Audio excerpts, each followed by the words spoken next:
And welcome back, or just welcome if you're new here. My name is Rusty, and this is me channel where I talk about me favorite movies, mostly horror, and me favorite music, mostly metal. And yeah, I'm going to do a little something different this week. I am taking a break. I saw quite a lot of my favorite channels sort of take a break after Halloween from their normal fare, which is horror movies. And I've decided to do a celebration this week of my favorite 10 out of 10 classic movies. I am a classic movie nut. I have a nice big section of classic movies. By that, I mean movies prior to 1970, especially the 30s, 40s, 50s. So, yeah, I've chosen 6 that I'm going to do over this next week and a half or whatever. And according to how fast I can film them. And yeah, I've chosen 6, and I will do other festivals of different kinds. Sort of like, I'm going to do a Shark Week, I'm going to do a Battle Royale festival, I'm going to do a Zombie Fest, I'm going to do all kinds of stuff like that. And so I'll be doing other classic fests in the future, but these are the 6 that I'm going to start with for this one. And we are going to begin with the glorious, the phenomenal, the fabulous, as you saw in the description, A Streetcar Named Desire.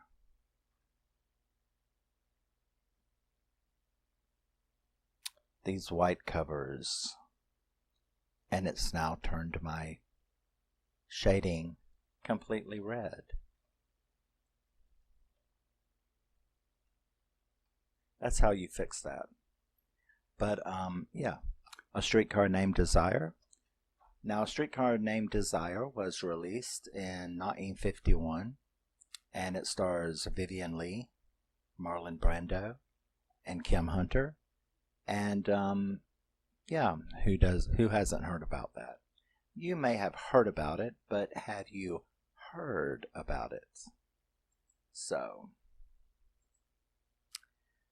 this version I am very, very happy to have. This is the director's cut.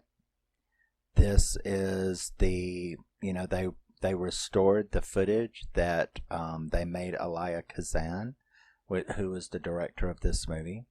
And of course it was written by, Tennessee Williams? Is that correct? Or am I going to have, yes, see, how dare I question myself? But I did, didn't I? But A Streetcar Named Desire, they cut about 4 minutes out of the movie. The Legion of Decency, which I should do a special show on that kind of stuff. But in my opinion, censorship is horrible. And the censors have destroyed so many pieces of art, which is what I consider films. And, first it was the Hays Code, then it was the Legion of Decency mixed with the Hays Code, then it was the dreaded MPAA, who has destroyed so many pieces of art that could have been. This is still a 10 out of 10, prior to me being able to see the director's cut. But, to have things changed and removed and without the freedom to tell you the whole story and the story behind it, because even this director's cut leaves some out. It did restore some of the more controversial stuff. And so yeah, if you did not know, there is a director's cut of A Streetcar Named Desire, and it makes a big difference. The restored footage creates some darker tones. It's not like Stanley wasn't an asshole to begin with, but it makes him even darker. It really highlights more of the sexual tension. It highlights more of the assault scene, and it allows a little bit more innuendo about Blanche's husband, her first husband. So yes, let's get into it, shall we? And we'll get to all of that as we come to it. Now this movie opens with Blanche arriving in New Orleans. She is from Mississippi, where her and her sister were raised in a plantation, of course, called Belle Rive. And so she's arriving in New Orleans, and we're introduced to her. She does manage to find Stanley's and Stella's house, and she's a bit shocked at the slumminess of it, the area that they live, because she is, of course, hoity-toity and stuck up. So she arrives. They're not there when she gets there, so she has to go to the bowling alley where she meets Stella, and we're introduced to Stella at this point. They're they're very, very happy to see each other, but she doesn't really want to meet Stanley at this moment because she doesn't, you can tell almost immediately that there is something a little bit off with Blanche. Just a little bit. But, so yeah, she is, Stella is a teacher. Blanche is a teacher. Stella asks her, how did you get off before the term was over? And she just made up something about how she had to leave early, to take a break. She was getting the vapors, and she was stressed and needed a break. So she ends up going back home where, Stella takes her back home, where she ends up telling her that the reason for her visit is that she has finally lost their plantation, their farm. She's finally lost Belle Rive. And she tries to tell her a little bit about it. Stella doesn't really understand. And she's just like, well, y'all left me alone. You left me alone. I'm just a fragile woman, and I had to deal with it. And eventually I couldn't anymore, and that's how it got lost. So we all see more as things get going. So Stanley comes home, and this is when he initially meets Blanche. And this is actually where some of the restored footage is. And that is that there is a great deal more sexual tension between them, him eyeing her eyeing him, and he does that wonderful thing where he takes his shirt off, and I end up having to rewind for 5 minutes because I didn't hear a damn thing that was said in the movie. That happens a lot with me in classic movies, especially those with James Dean and Montgomery Clift and Marlon Brando in it. But so yeah, he takes his shirt off, and she acts all coy about it, and I wrote, I feel faint. Yeah. So Blanche suffers from what's known now as histrionic personality disorder. She is also post-traumatic stress disorder. A lot of people who have seen this movie wonder what is her mental illness. She doesn't really have a mental illness. Blanche isn't psychotic. She isn't a psychopath. She's not a sociopath. She's not a schizophrenic, and she's not even bipolar. She does have some personality disorder. She has post-traumatic stress disorder, which we find out why. But she has post-traumatic stress disorder and histrionic personality disorder, which stemmed from the post-traumatic stress disorder. It developed into that. And her post-traumatic stress disorder does come with a bit of delusional thinking and things like that. So that's kind of what Blanche's mental problem is. Histrionic personality disorder and post-traumatic stress disorder, which we also find out where that came from. So as Blanche and Stanley get to know each other a little better, he's very suspicious of her.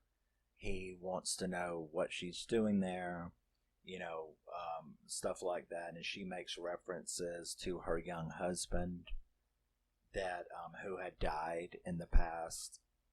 Um, Stella ends up then telling him when she's out of the room about her losing Belle Reeve. Stanley gets all hot and bothered about that because, New Orleans, Louisiana had the Napoleonic Code, which is a type of, well, it's like community property in California. So the first thing on his mind is if she got rid of the place, then she got money for it, which means Stella deserves money for it, which means him as her husband gets money for it. So that's really all he was concerned about. So, and Stanley is a brute. He's a misogynistic pig, but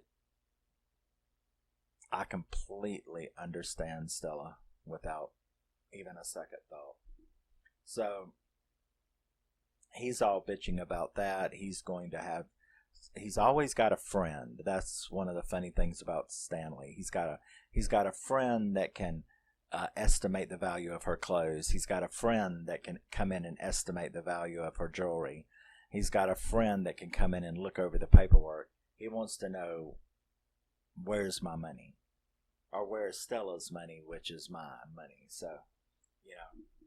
So when Stella gets very angry, Blanche is causing a lot of stress between them two as well, because she's very protective of Blanche, whereas Stanley don't give a shit, and he is just all up in her face. So Stella goes to the store for Blanche, and then Blanche is left alone with Stanley, where he just sort of lays it on the line. And this is where you see that when Blanche wants to, she can snap out of her histrionic behavior. And she's just like, fine, here's my box of papers, look through them, bills, property taxes, blah, blah, blah. Take a look. I have nothing. Well, I got a friend that'll check it out. Yeah, well, okay. So she shows him the papers and how it was lost, and he ends up telling her a secret that Stella had told him not to tell her, which was that Stella is pregnant. Very recently, newly pregnant. So later on that night, we get to meet some of his friends. The great Karl Malden is one of his friends. He plays Mitch. They have a poker night, and you get to see their raucous behavior. And Blanche actually meets Mitch at this point, and Mitch is immediately smitten with her, and she's actually kind of smitten with him as well. So he ends up later on asking her out that night after Stanley has this gigantic drunken blowout. I mean, Stanley really is an absolute brute. And, if you've ever wondered, what is a brute? They call certain guys' personalities brutes. Stanley is the epitome of a brute. I mean, he is just... And he's also a Greek god on top of it, but he's, it comes with a severe personality flaw, as many pretty people do. But so Mitch ends up asking Blanche out, and they actually start dating. So if you can call anything with Blanche dating. So Stella admits after that gigantic blowout with Stanley, where he tears up all kind of stuff in the house, and she runs up, and we have that big scene that everybody knows, and that's Marlon Brando screaming up, "Stella, Stella!" That's where that scene takes place. So this, of course, scared the hell out of Blanche, because to see him, she's so delicate and fragile anyway, to see someone acting, and she's constantly calling him a Pollock, which I think is funny. But my landlord did that about a maintenance man around here, and I thought,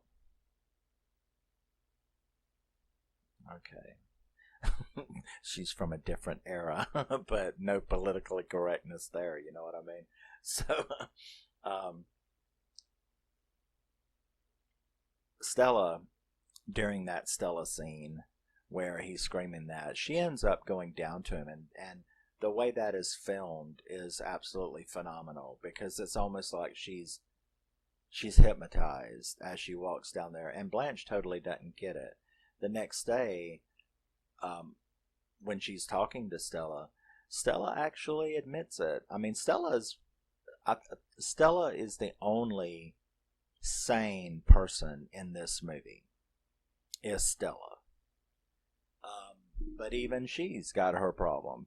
But you know what they say about being mental, and that is that as long as you can admit that you're mental, that you've got a problem, you're not crazy. Crazy people don't know they're crazy. But Stella admits to Blanche that she likes it. She likes the violence. It reminds me of that Hellstorm song, I Miss the Misery. Stella actually admits that she likes his brutishness. She likes his, it turns her on, like erotically. I guess it's sort of like a 50 Shades of Grey thing, but that his behavior, as angry as it makes her, actually is one of his attractive qualities to her, that it turns her on, that it's erotic to her. So, another reason this movie was so controversial. But yeah, she admits that she loves his bruteness and can't resist it. So, Stanley ends up continuing to investigate the situation about the money and everything like that. Now, of course, time is progressing, so Stella is getting fatter with the baby, and Mitch and Blanche have been, in the background, have been dating. So he comes home one day and he asks Blanche, does she know a man named Shaw? And she's like, no, she doesn't. And he proceeds to tell her that he is a guy who goes through, a salesman who goes through the town that she's from, and claimed that he knew her from a seedy motel called the Flamingo. And she admits that she's had a bad, has had a bad time over the last year or so, a year or two. But that any accusations about her being controversial or anything like that is a lie, Then we see a very, very, I'm just hitting all the really standout scenes. But there's the scene where she's becoming more and more frazzled. I mean, Stanley's finding out her secrets. Mitch is pressuring her to get married.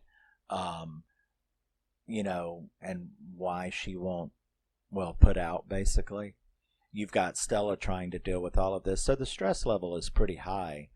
But you see this scene where this unfortunate paperboy stops by collecting for the local paper, and the scene is just mesmerizing as Blanche basically comes on to him, gets him to kiss her, and just the way that she talks is completely, it was Tennessee Williams, for God's sake, you know what I mean? The dialogue is just hypnotizing when you're watching it. And she's talking about his youth and things like that. So,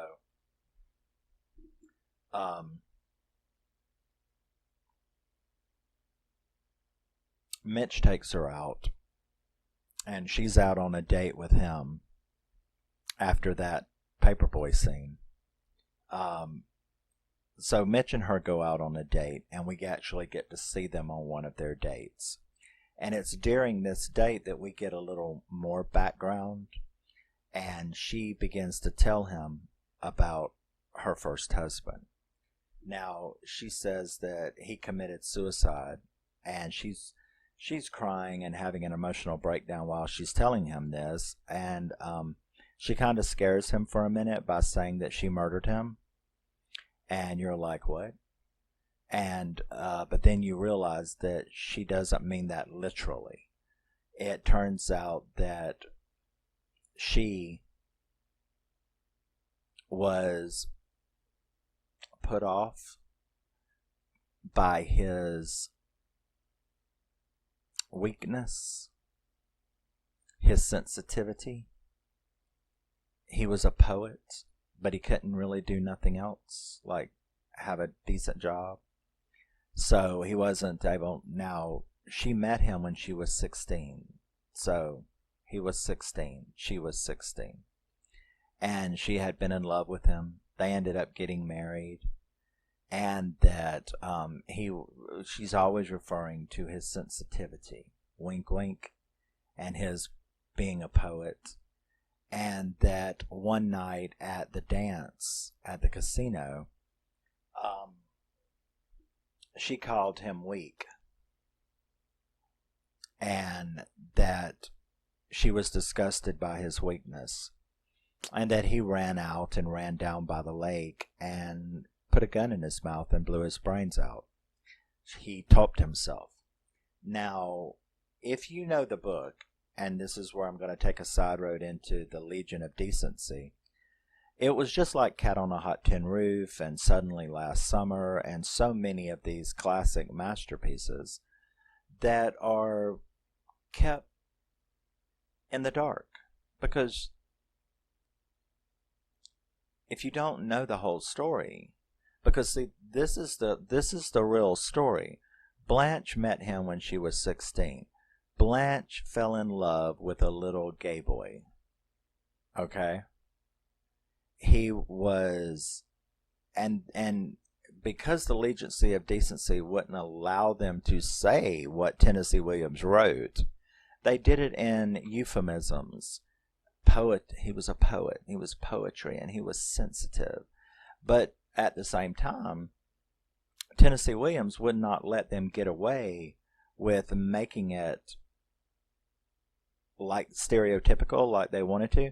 So in lieu, the compromise that they came to, if you know the story of this movie, the compromise that they came to was that Tennessee Williams would allow them to euphemize his dialogue. However, he would not allow that to happen if they stereotypicized, what would that word be? Turned her husband into a stereotype of a Nelly. So, they put in dialogue where she made very clear when she spoke about it that although he was a poet and sensitive, he was in no way effeminate.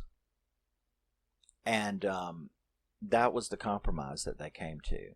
So knowing the real story, because if you don't know the real story, you keep wondering why. What did he do? He was weak? What does that mean?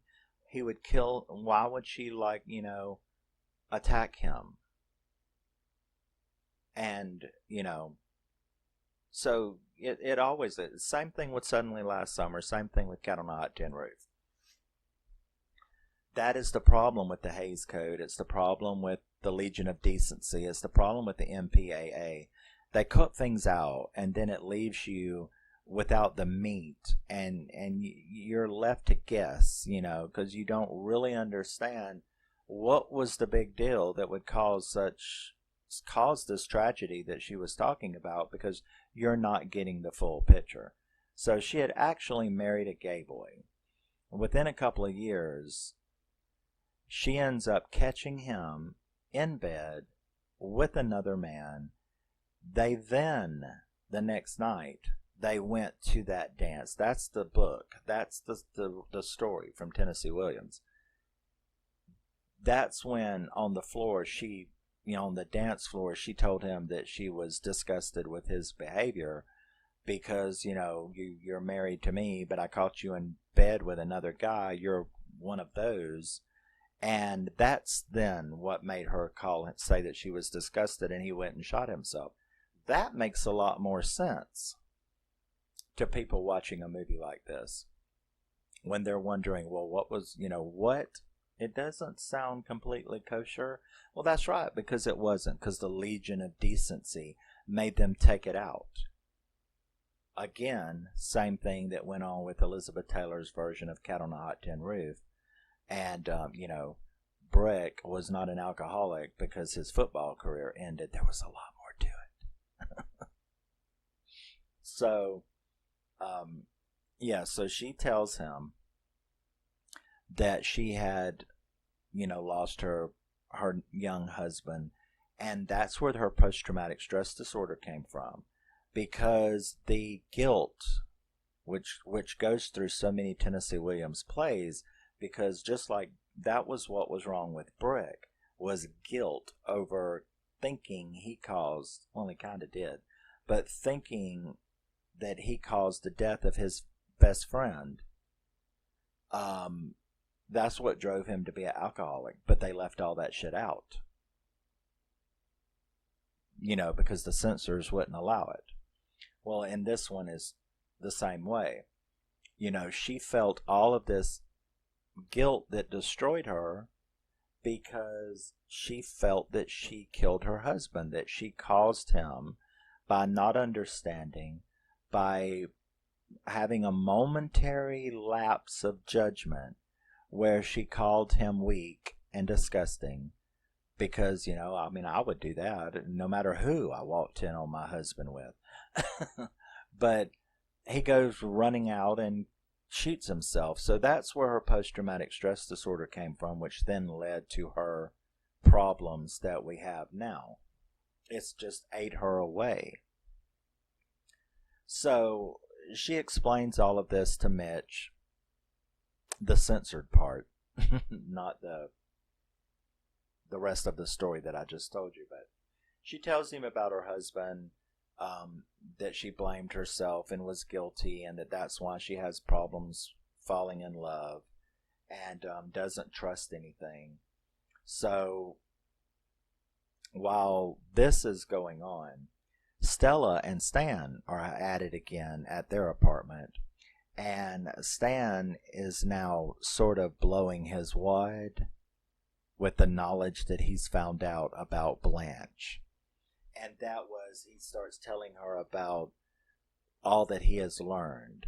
That not only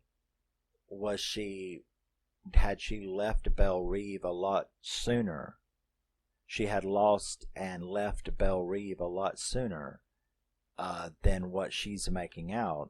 She had moved into, I guess, what you would call a seedy motel, where she was sort of known as the town tramp, and this is a teacher at school. So she was very, very promiscuous, and that she did not leave on a leave of absence from school, that she was actually forced to leave and fired, and basically ran out of town by the population because she was having an affair with a 17-year-old boy from her class. So not only was she promiscuous, but she was banging jailbait. And it got out, and that's the reason that they made her leave town. Now, of course, Stella, she does not want to believe any of that. That's what was going on, but it was. Now, when Blanche gets back, it's her birthday. And when she gets back to the apartment, they have a birthday cake and all of that. She can tell they're acting funny. And she's expecting Mitch to show up. But he doesn't show up because Stanley had also told Mitch all of this. So this guy that Blanche thought was her way back to some kind of normalcy has just been told that she was a jailbait humping promiscuous tramp who got chased out of town. Well, that's not going to look good for Mother. You know what I mean? So I doubt very seriously the marriage is going to go on. So not only does Blanche freak out, Stella freaks out. But then Stanley presents her with his birthday present, which is a ticket on the bus back to that town, back to Mississippi, causing her to feel even worse. You know, all of this stuff has come out. Stella's about ready to give birth. Stella's freaking out. She's freaking out. She's had all this horrible stuff said about her. She's half crazy now. He's destroyed her sister's opinion of her. And she's just destroyed her chance at a marriage with Mitch. So,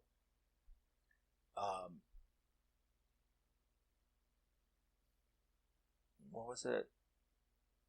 They end up leaving, going somewhere, and Mitch shows up and confronts Blanche about this information, calls her all kinds of names, tries to, well, you know, everybody else has had the cow, I might as well have the cow too, now that I've learned the secret.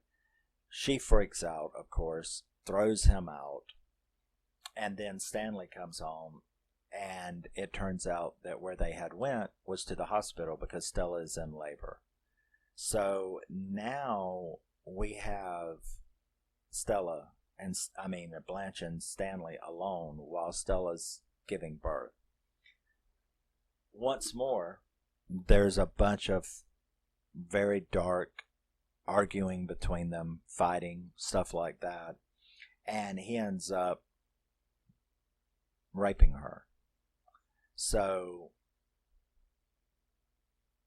Stella comes home with the baby, and we then sort of transition into a scene like from the beginning of the movie. We're at another of Stanley's poker parties.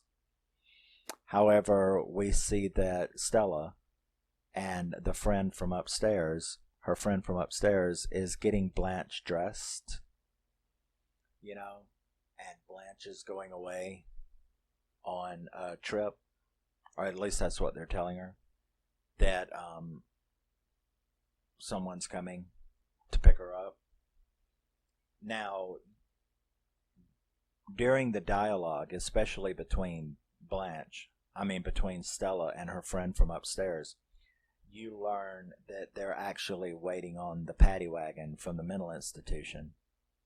And that's because, of course, Stella had told her about the rape. And she's got two choices. You know what those two choices are, right?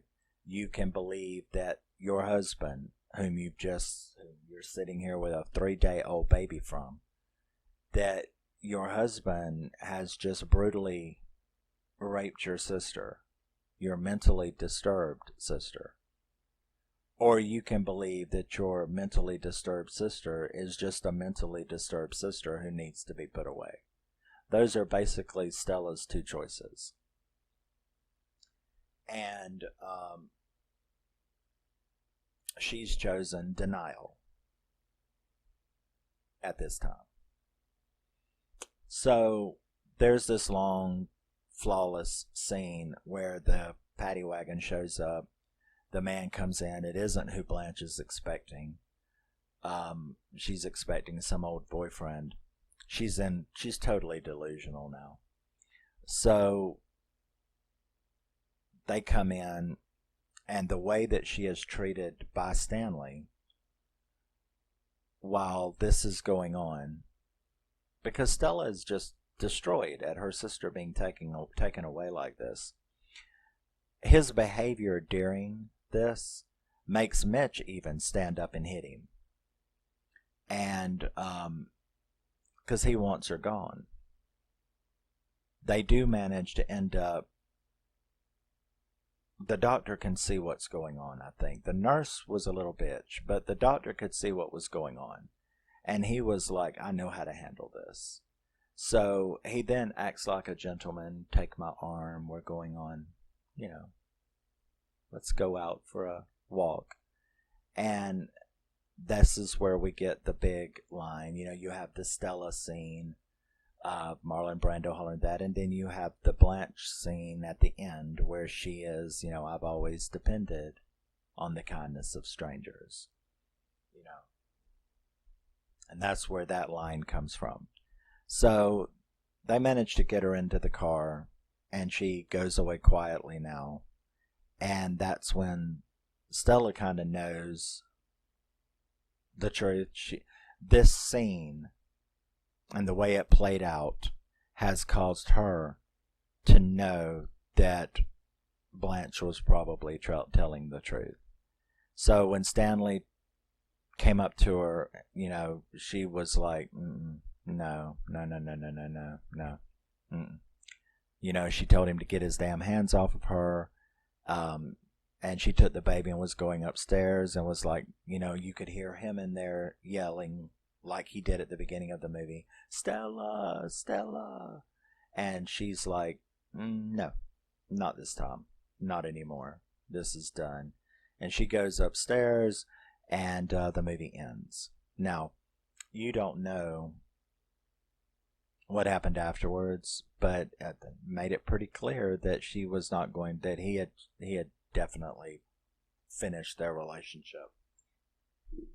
However, considering her admission, but maybe this was just one step too far, you think? I kind of think that it was one step too far. But yeah, so that was a little tiny tidbit synopsis of Streetcar Named Desire. Marlon Brando is absolutely flawless. So is Kim. So is Vivien. Karl Malden was great. The other two friends of his was great. And that was pretty much the whole cast. The lady upstairs. Everything about this movie is perfection. Boy, don't you wish that it was made in 2022, though, so that they could actually tell it like it is. And that brings me, again, to a little mention about how these movies, because of this little celebration I'm going to do, I'll be able to point out some of that kind of stuff, because if you think the censors were bad in the 80s, destroying all of the great horror slashers that they did, you know, cutting up My Bloody Valentine, cutting up the Friday the 13th, several of the Friday the 13th sequels, they did so much damage to these pieces of art. Honey, you don't know the half of it until you get back to the 40s and the 50s. When you compare movies before the Hays Code, like in 1933, to a movie after the Hays Code in like 1945, it is so different. Movies made before the Hays Code had shit you would not believe. Nudity. I've got a movie I love. There's this movie called Search for Beauty. This movie was like 1932 or 33. There is a locker room scene in it that would rival anything you've seen in a football movie.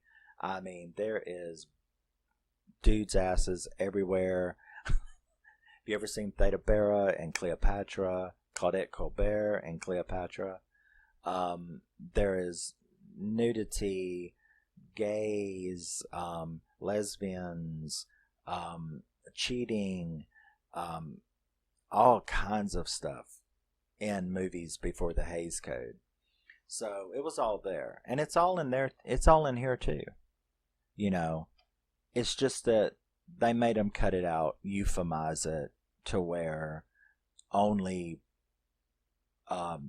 probably highly intelligent people would catch the innuendos, and that was the whole purpose.